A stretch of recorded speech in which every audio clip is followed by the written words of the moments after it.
இன்றைக்கி ஸ்டிச்சிங்க்கு சாரீஸ் வந்திருக்கு. அதாவது முந்தி தைச்சி சாரீ ஃபால் வச்சு இதோட ப்ளவுசஸ் எல்லாம் ஸ்டிச் பண்ணுறதுக்கு நம்மளுக்கு வந்திருக்குது.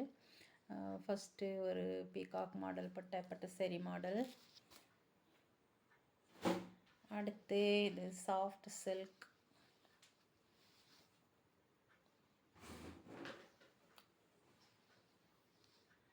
அடுத்தது இது ஒரு நவப்பழ கலர் சாரீ, நல்லா இருக்குது.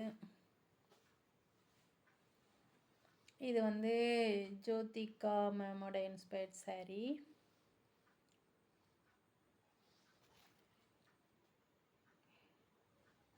இது வந்து டெய்லி யூஸஸ்க்கு கட்டுற மாதிரி ஒரு சாரீ. இது பேர் மறந்துருச்சுங்க. அடுத்து இது ஒரு காட்டன் சாரீ. மொத்தம் 7 சாரீ வந்திருக்குது. ஸோ இதை தான் தைச்சி கொடுக்கணும்.